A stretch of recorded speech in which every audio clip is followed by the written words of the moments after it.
बंद करो अपना ये नाटक। ये क्या आजकल तुमने ये नया शौक पाल लिया है? दीदी का फोन आया था, तब पता चला। तुमको शर्म ना आई इस उम्र में ये सब करते हुए? और एक बार नहीं सोचा कि मम्मी अब इस उम्र में कैसे मैनेज करेंगी? तुमको बस बहाना चाहिए अपने दोस्तों से मिलने का। कल से ये सब नाटक बंद। जाओ, जाकर वो काम करो जो रोज करती हो। तेज आवाज के साथ निकुंज अपनी पत्नी राधिका के ऊपर चिल्लाने लगा। नाटक? अब मैंने ऐसा क्या कर दिया कि आपको नाटक लगने लगा? क्या अपनी मर्जी से इस घर में मैं अपने लिए फैसले भी नहीं ले सकती? जल्दी ही हमारी शादी को 21 साल पूरे होने वाले हैं, लेकिन अभी भी हमारा घर आपकी दीदी के फैसलों पर चलता है। गुस्से से निकुंज को देखते हुए राधिका अपने कमरे में जाने लगी। पीछे पीछे निकुंज भी कमरे में आ गया, क्योंकि दीदी हमेशा सही होती है। पापा के जाने के बाद उन्होंने ही मुझे और मम्मी को संभाला। और प्लीज निकुंज, अब दीदी पुराण मत चालू करना। इतने सालों से सुन सुन कर पक गई हूं। आपकी दीदी ने जो कुछ भी किया वो उनका बेटी और बहन होने के नाते फर्ज था, जिसकी भरपाई आप मुझसे बहुत करवा चुके। लेकिन अब नहीं। अपनी दीदी से कहो वो अपना घर संभाले और मैं अपना, जो कि बहुत अच्छे से संभाल रही हूं। निकुंज की बात को बीच में ही काट कर राधिका ने कहा और बाथरूम में चली गई। बाहर निकुंज अपनी दीदी के एहसानों को याद कर करके बोलने लगा। राधिका जब निकुंज की पत्नी बनकर आई तो उसे 2 दिन में ही समझ आ गया कि घर का कंट्रोल उसकी बड़ी शादीशुदा ननंद अनीता दीदी के हाथों में है। निकुंज इंजीनियरिंग की पढ़ाई कर रहे थे जब अचानक ससुर जी की हार्ट अटैक से मृत्यु हो गई थी। उस समय मायके का सहारा बनकर अनीता दीदी ने बहुत साथ दिया, और इस बात को निकुंज और सासू मम्मी जी उठते बैठते राधिका को याद दिलाते रहते। ये बात सिर्फ राधिका ही नहीं, उसके दोनों बच्चों को भी सुनना पड़ता, और ननंद के बच्चों के सामने उन्हें कम आका जाता। राधिका और उसके बच्चों को अब आदत हो चुकी थी, लेकिन आज ऐसा क्या हुआ कि राधिका को गुस्सा आ गया और निकुंज किस शौक की बात कर रहा था। सभी डाइनिंग टेबल पर बैठे हुए चुपचाप नाश्ता कर रहे थे। राधिका ने एक लिफाफा निकुंज की तरफ बढ़ा दिया और अपनी जगह पर बैठकर नाश्ता करने लगी। निकुंज हैरानी से उस लिफाफे को देख रहा था।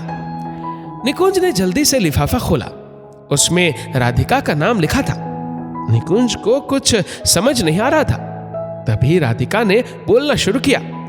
विटामिन डी 7.8, विटामिन B12 भी मार्जिन पर, हाइपोथायराइड भी बहुत बड़ा हुआ है, और मेनोपॉज के भी सिस्टम शुरू हो चुके हैं। इतने सालों से अपने आप को भुलाकर सिर्फ और सिर्फ आपकी, मम्मी जी की, बच्चों की और आपकी दीदी जी के अनुसार घर गृहस्थी चलाती रही। कभी अपने बारे में नहीं सोचा और न ही अपनी खुशी को देखा। बुखार या सिरदर्द भी हुआ तो आप लोगों को पता भी नहीं चलने दिया, क्योंकि तब बात अलग थी। तुमने सही कहा निकुंज कि इस उम्र में, हाँ, अब मैं भी 40 की हो चुकी हूं और मुझे बहुत सी परेशानी होने लगी है। मेरे पैरों में दर्द रहता, कमजोरी लगती है, काम करते करते बहुत थक जाती हूँ। कभी कभी मूड भी स्विंग करता, अनिच्छा होते हुए भी सब करती हूँ ताकि किसी को मेरी वजह से तकलीफ न हो। इतनी दूर बैठी दीदी अगर एक बार छींक भी लेती तो आपको और मम्मी जी को पता चल जाता, लेकिन मैं तो आपके सामने थी, आपको मेरी तकलीफ नहीं दिखती। दीदी ने जो किया मेरे आने से पहले किया और आप दोनों के लिए किया। मैंने भी 21 साल दिया आप लोगों को, लेकिन मेरा किया कोई मोल नहीं। आज पहली बार मैंने अपने लिए कुछ किया तो मम्मी जी ने दीदी से कह दिया और दीदी ने आपसे।